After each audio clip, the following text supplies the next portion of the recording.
धनु राशि में 20 दिसंबर 2025 को प्रवेश कर जाएंगे और यहाँ पर ये अस्त की स्थिति में ही प्रवेश कर रहे हैं।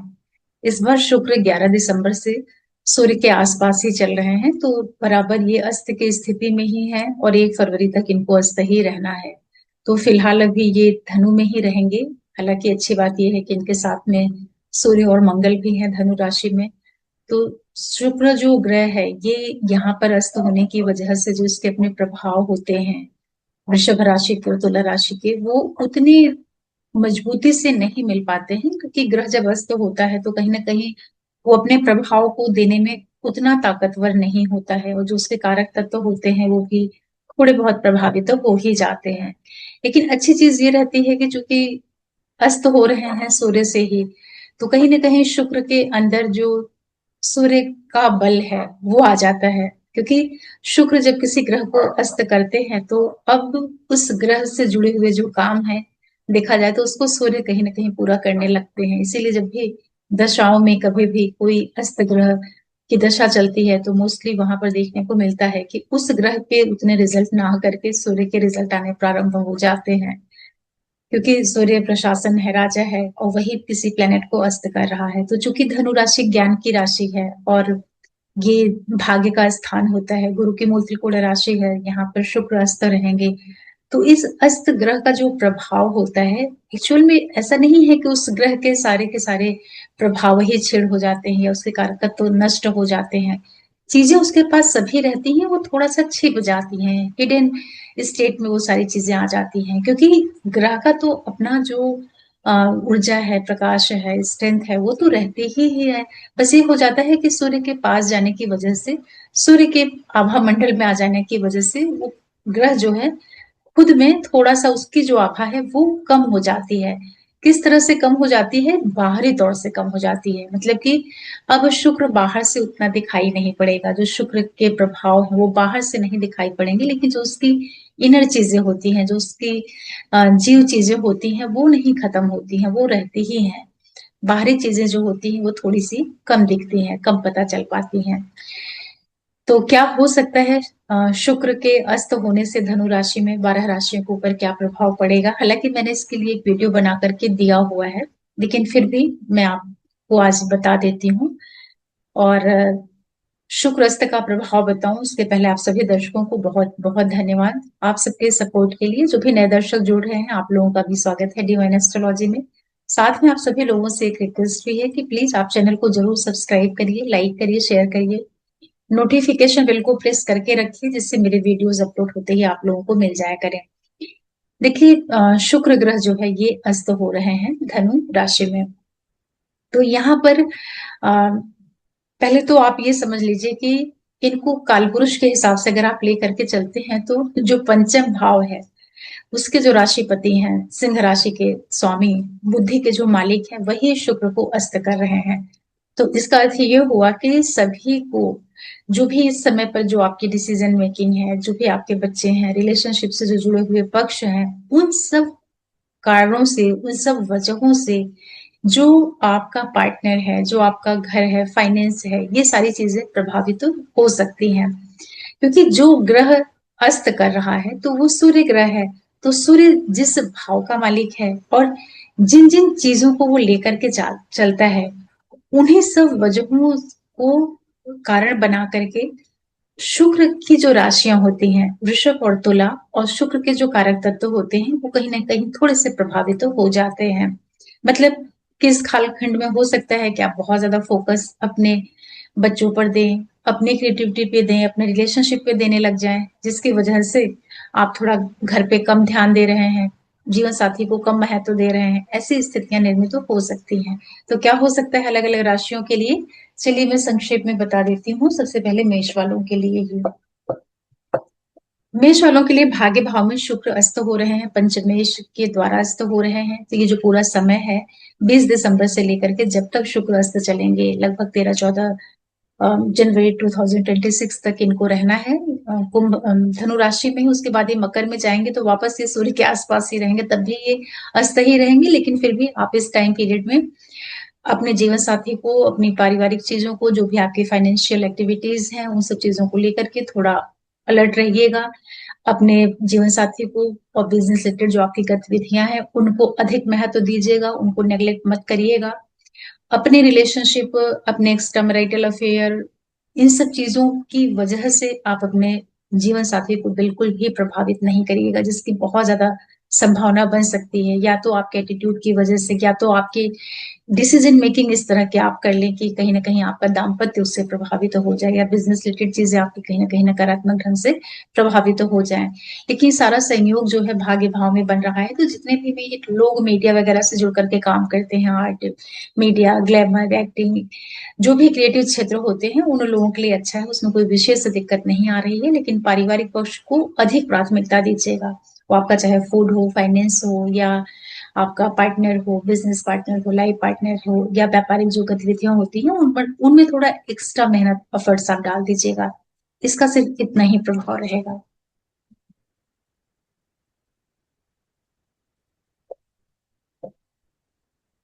वृष वालों के लिए क्या हो रहा है कि आपके लग्नेश ही हैं और वो जाके 8वें भाव में अस्त हो रहे हैं, छठे भाव के भी मालिक हैं। यहाँ पर आपको सिर्फ एक चीज का ध्यान रखना है, अपनी सेहत का विशेष ध्यान रख लीजिएगा, ठीक है। जो आपकी मदर है, जो आपका घरेलू पक्ष है, वो आपके ऊपर बहुत ज्यादा प्रभाव डाल सकता है। उसकी उसके प्रेशर की वजह से, उसके वर्कलोड की वजह से आप यहाँ पर अस्वस्थ हो सकते हैं। लेकिन अगर आप अपनी ऊर्जा को साधनाओं में व्यतीत करेंगे, जैसे कि कुछ भी आप सीख रहे हैं, लर्निंग से जुड़ करके रख रहे हैं, शोध कर रहे हैं, मंत्र साधना वगैरह में अगर आप अपने आप को इन्वॉल्व करके रख रहे हैं, तब उतना नकारात्मक प्रभाव नहीं पड़ेगा। फिर भी सेहत का ध्यान रखिएगा। और यहाँ पर आप जैसे एक्सरसाइज है, या अपनी हेल्थ को लेकर के जो प्राणायाम है, योगा है, ये सारी चीजें, मेडिटेशन वगैरह बराबर करते रहिएगा। क्योंकि लग्नेश अपने से 8वें भाव में जाकर के अस्त हो रहा है, और उसको आपको अस्त कौन कर रहा है? चौथे भाव का मालिक। मतलब कि आपकी माँ की वजह से, आपकी जो घरेलू जिम्मेदारियां हैं, उन सब की वजह से आप यहाँ पर थोड़े से प्रभावित हो रहे हैं। इस तरीके से आप इस गोचर को समझिए। लेकिन अगर आप साधना वगैरह में इन्वॉल्व रहेंगे, तब उतनी प्रॉब्लम आपको नहीं होगी। मिथुन वालों के लिए क्या हो रहा है कि शुक्र जो प्लेनेट है, वो 7वें भाव में अस्त होकर के आ रहे हैं। देखिए, यहाँ पर इतना ज्यादा आपका जो इन्वॉल्वमेंट है वो काम में, बिजनेस में, यात्राओं में, आपका फोकस बहुत ज्यादा बढ़ जाएगा, जिसकी वजह से आप अपनी एजुकेशन, बच्चे, रिलेशनशिप, इन सारी चीजों को हो सकता है कि आप नेग्लेक्ट करें इस टाइम पीरियड में। तो ध्यान रखिएगा। चलो, ऑलरेडी किसी प्रेम संबंध में चल रहे हैं, अपने पार्टनर के लिए समय निकालिएगा, उनका ध्यान रखिएगा। और लाइफ पार्टनर है या आपका बिजनेस पार्टनर है, उन लोगों को भी पूरा महत्व दीजिएगा, उनके साथ तालमेल बिठा करके चलिएगा। क्योंकि यहाँ पर सूर्य आपके तृतीय भाव के मालिक हैं, वो आपके 12वें भाव के मालिक को और पंचम भाव के मालिक को कंबस्ट कर रहे हैं। इसका मतलब ये होता है कि जो आपके छोटे भाई बहन हैं, करीबी लोग हैं, या आपके काम की वजह से आप इतनी ज्यादा यहाँ पर जर्नीज कर रहे हैं कि आप समय नहीं दे पा रहे हैं अपने बच्चों को, अपने क्रिएटिविटी पर उतना समय आपका नहीं जा पा रहा है। लेकिन एक चीज यहाँ पर अच्छी है कि आपके खर्चे यहाँ पर थोड़े से कम हो जाएंगे, तो अच्छी बात है। इस दृष्टि से देखते हैं तो अच्छा है। शुक्र का अस्त होना कि 12वें भाव का है ना, तो मतलब समस्याएं आपकी कम हो रही हैं थोड़ी सी यहाँ पर।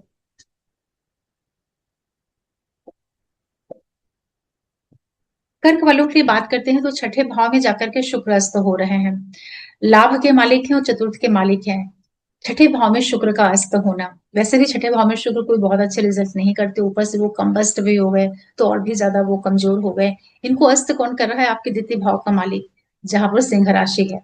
ये समय रहेगा जब आप अपनी मदर का बहुत ज्यादा ध्यान रखिएगा, उनका हेल्थ का बहुत ज्यादा आपको ध्यान रखना चाहिए। उनके स्वास्थ्य में किसी तरह की कमी आपको देखने को मिल सकती है। क्या जो आपके फाइनेंशियल ट्रांजेक्शन है, उनको लेकर के थोड़ी सी अवेयरनेस रखिएगा।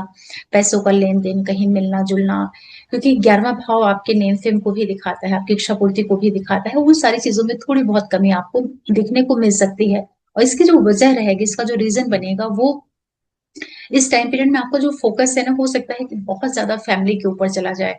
तो बहुत ज्यादा फैमिली के ऊपर फोकस करने की वजह से जो आपका घरेलू पक्ष है, मदर, या जो फोर्थ हाउस रिलेटेड चीजें होती हैं, जैसे प्रॉपर्टी की डील है, या माँ है, या कुछ भी आप यहाँ पर साइन वगैरह कर रहे हैं, एग्रीमेंट वगैरह कर रहे हैं प्रॉपर्टी रिलेटेड मैटर्स को लेकर के, या कुछ ज्वाइनिंग से संबंधित काम है, या कुछ गवर्नमेंट से जुड़े हुए काम है, उन सब चीजों को थोड़ा एक्स्ट्रा समय दीजिएगा। उसको बहुत अच्छे से देखिएगा, समझिएगा, मतलब उसको लाइटली मत लीजिएगा। तब आपका ये शुक्र का छठे भाव में अस्त होना उतने बुरे प्रभाव नहीं दे पाएगा। लेकिन हाँ, माँ की सेहत के ऊपर प्रभाव आ सकता है, मतलब कि आप ही उनको बहुत ज्यादा समय ना दे पा रहे हैं, ऐसे आप समझ लीजिए। पैसे वगैरह के अर्निंग की वजह से ऐसा हो सकता है। सिंह वालों के लिए बात करते हैं तो शुक्र जो प्लेनेट होता है वो 10वें भाव को तृतीय भाव का मालिक होकर पंचम भाव में अस्त हो रहा है, और आप लग्नेश और खुद हैं, आप वहां बैठ करके उसको अस्त कर रहे हैं। तो यहाँ पर आप क्या करिएगा कि जो आपका करियर है, बिजनेस रिलेटेड आपका जो एरिया है, या जो भी आप इनिशिएटिव लेते हैं, जो भी आपका काम करने का तरीका है, इन सारी चीजों को आप अपने ही गलत डिसीजन की वजह से प्रभावित कर सकते हैं, क्योंकि आप लग्नेश खुद है ना, सूर्य आप खुद हैं, लगन के मालिक होकर के आप अस्त कर रहे हैं।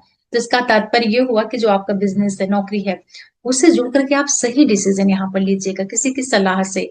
अकेले ही आप कोई निर्णय मत कर लीजिएगा, क्योंकि ऑलरेडी आपके पंचम भाव में तीन तीन ग्रहों का प्रभाव है, शुक्र, सूर्य और मंगल। तो बहुत आप यहाँ पर एग्रेसिव हैं, बहुत ज्यादा आपके पास एनर्जी है। तो उस एनर्जी की वजह से उसको आप प्रॉपरली एकदम सटीकता के साथ में उसका आप उपयोग करिएगा। अदरवाइज आप अपने करियर से जुड़ करके गलत निर्णय कर सकते हैं, तो आपका कर्म क्षेत्र इससे नकारात्मक ढंग से प्रभावित तो हो सकता है। इस तरीके से आप इसको समझिए। तो अगर आप अपनी निर्णय क्षमता, जो आपके व्यक्तित्व का जो एक वो जो बहुत ज्यादा जो डोमिनेटिंग नेचर होता है, जो बहुत ज्यादा डोमिनेटिंग पर्सनालिटी होती है, उस वजह से जो आपका करियर वाला क्षेत्र है वो नेगेटिवली नहीं प्रभावित होने पाए, इसका आपको ध्यान रखना रहेगा। ऐसा इसलिए भी हो रहा है कि 10th के लॉर्ड होकर के अपने से अष्टम, भले ही वो पंचम भाव में, लेकिन अपने हाउस से 8वें भाव में आकर के कंबस्ट हो रहे हैं, और उनको लग्नेश सम अस्त कर रहा है। मतलब आपकी गलत निर्णय क्षमता की वजह से, आपकी गलत इनिशिएटिव लेने की वजह से आपका कार्य क्षेत्र प्रभावित हो जाए, इसका आपको ध्यान रखना पड़ेगा।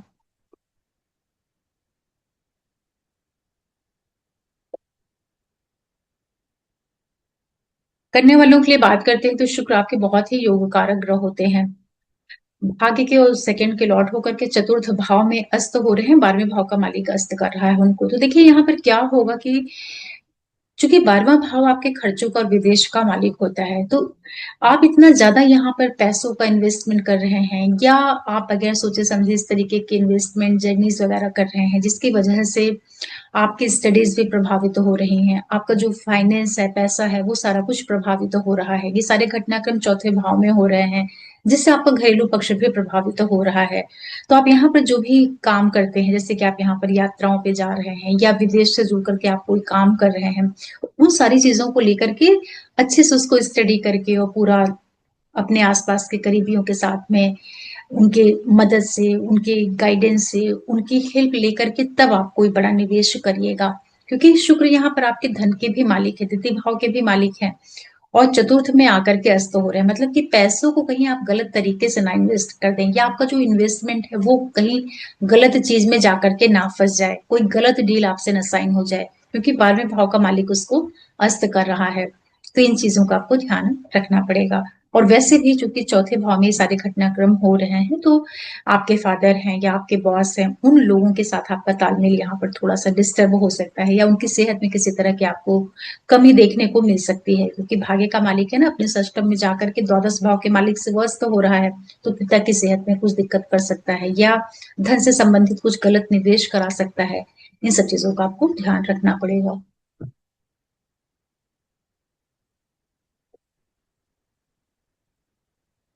तुला के लिए बात करते हैं तो सूर्य ग्रह जो है आपके 11वें भाव के मालिक हैं, और आपके लग्नेश और अष्टमेश शुक्र को आपके तृतीय भाव में ही अस्त कर रहे हैं। इसका मतलब ये हुआ कि जो आपके बड़े भाई बहन हैं, आपके बॉस हैं, आपके चाचा ताया वगैरह हैं, उन लोगों के प्रभाव क्षेत्र में आप यहाँ पर आकर के अपने आप को मत नेगेटिवली प्रभावित कर लीजिएगा, क्योंकि लग्नेश होकर के आप तृतीय में जा रहे हैं ना, अष्टमेश होकर के भी जा रहे हैं तीसरे भाव में, और लाभ का जो मालिक है वो इसको कंबस्ट कर रहा है।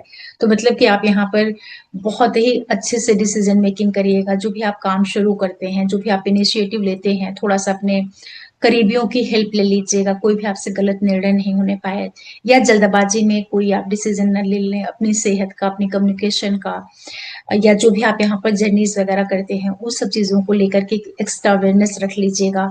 और जो आपके बड़े भाई बहन वगैरह हैं, अगर वो आपको कुछ कहते हैं, समझाते हैं, तो उन चीजों को डायरेक्ट हूबहू मत फॉलो कर लीजिएगा। उसमें खुद की बुद्धि विवेक का निर्णय करिएगा। क्योंकि कई बार क्या होता है ना कि दूसरों की जो सलाह होती है, अगर हम उसको बगैर सोचे समझे भी ले लेते हैं, तो अपने लिए कई बार वो गलत उसका प्रभाव आ जाता है। क्योंकि बड़े भाई बहन हैं या आपके वो चाचा ताए वगैरह हैं, बॉस वगैरह हैं, वो आपको कुछ बता रहे हैं कि आप ऐसे करिए, और आपने उसको बगैर अपना दिमाग लगाए बिल्कुल हूबहू वैसे ही फॉलो कर लिया, तो उससे आप प्रभावित तो हो जाएंगे। इस तरीके से आप समझिए, ठीक है। बाकी कम्युनिकेशन और जर्नीज वगैरह का ध्यान रखिएगा। बहुत नकारात्मक प्रभाव नहीं पड़ेगा, क्योंकि तृतीय भाव में जाकर के वो क्रिएटिविटी से आपको फायदा भी दे सकते हैं। वृश्चिक वालों के लिए बात करते हैं, तो जो शुक्र प्लैनेट होता है वो आपके 7वें भाव का मालिक होता है, और 12वें भाव का मालिक होता है। और जो आपका सेकंड हाउस है, वहां पर जाकर के वो अस्त हो रहा है। उसको अस्त कौन कर रहा है? आपका कर्म क्षेत्र, 10वें भाव का मालिक उसको अस्त कर रहा है। इसका मतलब ये होता है कि ये जो पूरा टाइम पीरियड रहेगा जब तक शुक्र अस्त है, जो आपका करियर है, प्रोफेशन है, जो बिजनेस है आपका, इसका जो वर्कलोड है ना, वो आपके ऊपर इतना ज्यादा है कि उसकी वजह से आप अपने लाइफ पार्टनर को इग्नोर कर रहे हैं, या आप उसका केयर नहीं कर पा रहे हैं, या आपके जो खर्चे हैं, या विदेश से जो जुड़े हुए आपके मैटर्स हैं, उन सारी चीजों में आपका इतना ज्यादा इन्वॉल्वमेंट है अपने काम की वजह से, कि गलत ढंग से आप कुछ निवेश कर दे रहे हैं, या गलत कुछ आपकी स्ट्रेटजीज बन जा रही हैं, चाहे वो पार्टनर है, आपका जीवन साथी है, या बिजनेस पार्टनर है। इन सारी चीजों को आपका जो बहुत ज्यादा व्यस्तता है वो उसको प्रभावित कर देगी। क्योंकि शुक्र यहाँ पर अस्त हो रहे हैं ना, जो आपके सप्तमेश और द्वादशेश हैं, और द्वितीय भाव में अस्त हो रहे हैं। कर्म का मालिक उनको अस्त कर रहा है, मतलब कि आपकी इन्वॉल्वमेंट इतनी अधिक बढ़ी हुई है अपने काम में, कि आप ध्यान ही नहीं केंद्रित कर पा रहे हैं अपने पार्टनर के ऊपर। तो थोड़ा सा आप उसका ध्यान रखिएगा, जिससे वो नकारात्मक ढंग से प्रभावित नहीं होने पाए। क्योंकि कई बार क्या होता है कि बहुत ज्यादा बिजी रहने की वजह से भी हमारी रिलेशन आपस में बिगड़ने लगते हैं, खराब होने लगते हैं। क्योंकि वो तो आपका पार्टनर है ना, पार्टनर है, बिजनेस पार्टनर है, तो उसको तो महत्व तो चाहिए ही चाहिए। और आपके करियर की वजह से वो प्रभावित तो हो रहा है, सूर्य अस्त कर रहे हैं ना, मतलब कि कार्य क्षेत्र में आप बहुत ज्यादा इन्वॉल्व हैं इस समय। तो पार्टनर आपका नेग्लेक्ट हो रहा है, उसको आप इग्नोर कर रहे हैं, ऐसे समझ लीजिए। बस इतना आप ध्यान रख लेंगे, तो ये नकारात्मक शुक्र आपको उतना परेशान नहीं करने पाएगा।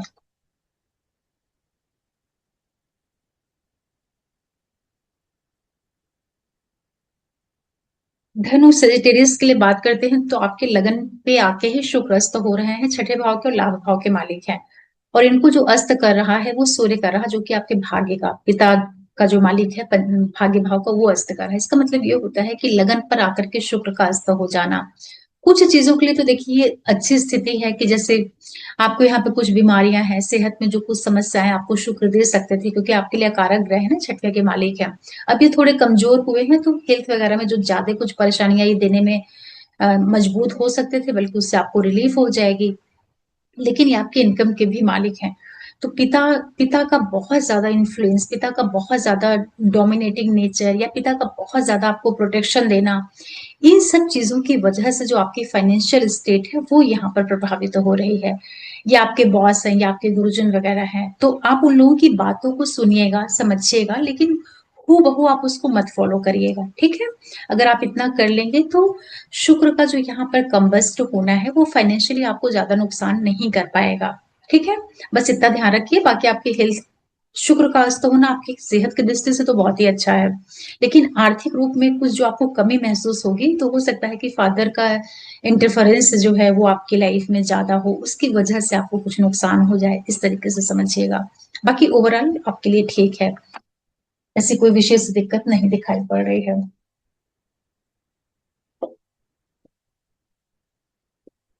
मकर वालों के लिए बात करते हैं, तो आपका योग कारक ग्रह 10वें का और 5वें का मालिक 12वें भाव में जाके अष्टमेश सूर्य से अस्त हो रहा है। इसका मतलब ये होता है कि देखिए 8वां भाव सडन इवेंट को देने वाला होता है, और लग्नेश का परम घोर शत्रु होता है।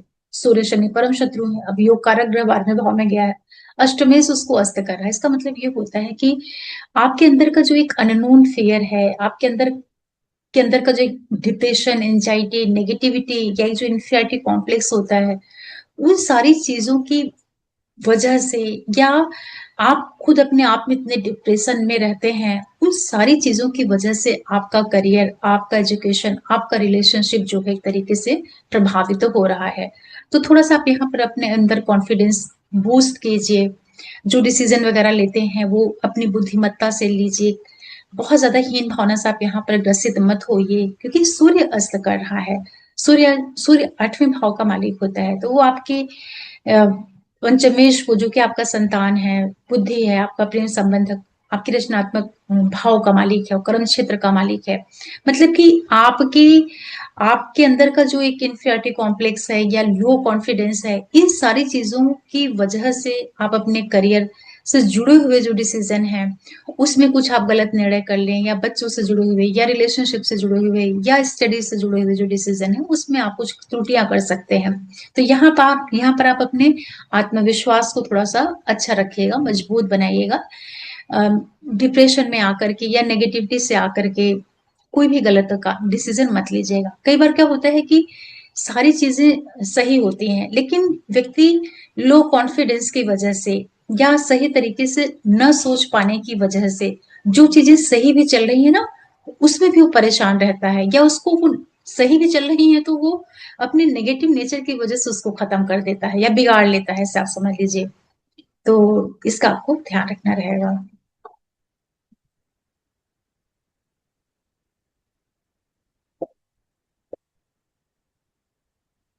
वालों के लिए बात करते हैं तो शुक्र आपके बहुत ही योग कारक ग्रह होते हैं, भाग्य के और चतुर्थ के मालिक होकर के लाभ भाव में अस्त हो रहे हैं, और उनको अस्त जो कर रहा है वो आपके 7वें भाव का मालिक कर रहा है। इसका मतलब ये होता है कि देखिए, और ये सारा कुछ हो रहा है इनकम के भाव में। जब तक शुक्र अस्त रहेंगे, सिर्फ अस्त रहेंगे, आप केवल एक चीज का ध्यान रखिएगा कि जो आपका यहाँ पर जीवन साथी है ना, आप उसकी बातों को सुनिएगा जरूर। अगर वो आपको कोई सलाह देता है कि प्रॉपर्टी में ऐसा कर लो, घर से जुड़े हुए कार्य में ऐसा कर लो, अपनी मदर को लेकर के ऐसा कर लो, या प्रॉपर्टी, घर, सुख, जो चौथा भाव है रियल एस्टेट वाला, आपका घरेलू पक्ष है, उससे जुड़ करके, या आपके भाग्य से, उच्च शिक्षा, भाग्य, पिता, 9th हाउस को लेकर के, इन दोनों क्षेत्रों से जुड़ करके कोई भी अगर वो आपको सलाह देता है तो आप उसको सुनिएगा जरूर, ठीक है। लेकिन आप उसको हूबहू फॉलो मत करिएगा। अदरवाइज आपके जीवन साथी या आपके बिजनेस पार्टनर का जो इन्फ्लुएंस है या जो उनकी गाइडेंस है, उसकी वजह से आपका चौथा भाव और भाग्य भाव दोनों ही प्रभावित हो सकते हैं। क्योंकि यहाँ पर सूर्य अस्त कर रहे हैं आपके भाग्येश को और सुखेश को। तो सूर्य आपके यहाँ पर 7वें भाव के मालिक हैं। तो 7वां भाव किसका होता है? जीवन साथी और बिजनेस पार्टनर का होता है। तो ये दो लोग मिल करके आपके सुखों को प्रभावित कर सकते हैं। तो आपको यहाँ पर करना क्या है कि पार्टनर से बोलना कुछ नहीं है, क्योंकि अगर आप उसकी बात को नहीं मानेंगे और उसको जाहिर भी कर देंगे तो उसको बुरा लग जाएगा, फिर से झगड़े हो जाएंगे, कलह हो जाएगी गृहस्थी में। तो ये सब मत करिएगा, सुन लीजिएगा, हाँ हाँ करते रहिएगा, लेकिन करिएगा आप अपने बुद्धि विवेक से। ठीक है, जो भी आपको फैसले लेने हैं, डिसीजंस लेने हैं, आप अपने दिमाग का उपयोग करिएगा, पार्टनर पर पूरी तरीके से निर्भर मत रहिएगा। ऐसा अगर आप करेंगे तो आपको इस अस्त शुक्र का कोई बहुत खराब प्रभाव नहीं मिलेगा, क्योंकि सब कुछ लाभ भाव में ही हो रहा है।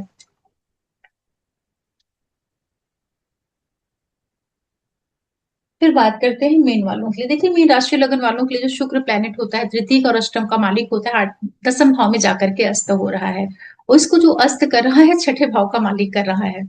इसका मतलब ये होता है कि एक तरह से देखा जाए तो कुछ चीजों के लिए काफी अच्छा भी है कि आपका अष्टमेश जो प्रॉब्लमेटिक हाउस का मालिक है, और जो तृतीयेश पराक्रमेश है, वो जाके आपके कर्म क्षेत्र में अपने सष्टम भाव में जाकर के अस्त हो रहा है। तो जो आपके यहाँ पर बहुत ज्यादा मेहनत बढ़ने वाली थी, या बहुत ज्यादा चेंजेस होने वाले थे, या काम कार्य क्षेत्र में बहुत जबरदस्त उठा पटक, उतार चढ़ाव ये शुक्र दे सकता था, वो अब थोड़ा कम देगा। किसकी वजह से कम देगा? 6ठे भाव की वजह से। मतलब कि यहाँ पर जो आपका नेचर है, 6ठा भाव आपके सर्विस को दिखाता है कि आप किस तरीके से सेवा देते हैं किसी को। ठीक है, वो आपके शत्रुओं का भी भाव है, नौकरी का भी भाव है। तो ये सारी चीजें, मतलब जो आपका सर्विस एटीट्यूड है वो इतना अच्छा है, उसकी वजह से बल्कि आप यहाँ पर अपनी समस्याओं से ओवरकम हो रहे हैं। तो आपके लिए शुक्र का अस्त हो जाना 10th भाव में कोई नुकसान की बात नहीं है, बल्कि आपके लिए काफी कुछ रिलीफ मिल रहा है। लेकिन जिन लोगों का करियर या प्रोफेशन शुक्र से रिलेटेड है, जैसे कि जो लोग मीडिया, आर्ट, किसी भी तरह के क्रिएटिव क्षेत्र से जुड़ करके काम करते हैं, उन लोगों का 10th भाव में जाकर के शुक्र का अस्त होना, मतलब कि वो शुक्र से रिलेटेड जो करियर हो कहीं ना कहीं थोड़ा सा वीक होगा, कमजोर होगा। तो ऐसी स्थिति में आप शुक्र को मंत्रों के द्वारा स्ट्रेंथ दे सकते हैं, या इस टाइम पीरियड पर जो आपका सर्विस देने का जो अप्रोच है उन सब चीजों को आप और बढ़ा दीजिएगा। लेकिन ओवरऑल आपके लिए शुक्र का अस्त हो जाना आपको रिलीफ दे रहा है, यहाँ पर अच्छा ही कहा जाएगा।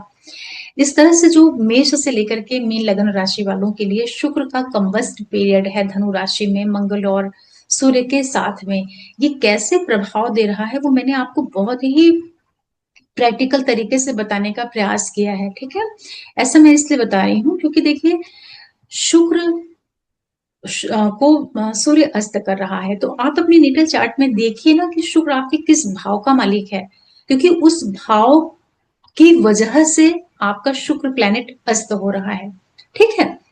तो जब आप उस शुक्र के उन गुणों को समझ जाएंगे कि अच्छा सूर्य जो है इन चीजों के कारण पर वजहों से शुक्र को कंबस्ट कर रहा है, अस्त कर रहा है, तो अगर वो शुक्र आपके लिए अच्छे भाव का मालिक है, केंद्र त्रिकोण का, या आपका योग कारक ग्रह है, तो आपको उसको बचाना भी तो है ना। जैसे कि मकर वालों के लिए, कुंभ वालों के लिए, या तुला वालों के लिए, वृषभ वालों के लिए, तो वहां पर तो आपको शुक्र को ताकत ही देनी पड़ेगी, क्योंकि आपका इंपॉर्टेंट प्लेनेट ही है, लग्नेश ही है, और योग कारक ग्रह हो जा रहा है, तो आपको वहां पे शुक्र को ताकत देनी है। तो आप शुक्र के मंत्रों के द्वारा शुक्र की वस्तुओं का इंटेक बढ़ा करके आप उससे अच्छे रिजल्ट ले सकते हैं। कैसे करना है इसके लिए, जैसे आप लक्ष्मी स्तोत्र सुन लीजिए, श्रीम मंत्र का जाप करिए, ओम श्री लक्ष्मी नमः का मंत्र जाप करिए, कनक धारा स्तोत्र सुन सकते हैं, लक्ष्मी संस्था नाम पढ़ सकते हैं, स्त्रियों का बहुत सम्मान करिए, लाइफ स्टाइल अपनी अच्छी रखिए। यही छोटे छोटे उपाय करके आप शुक्र को मजबूत कर सकते हैं। साफ सुथरे रहिए, नीट एंड क्लीन रहिए, घर द्वार अपना अच्छा रखिए,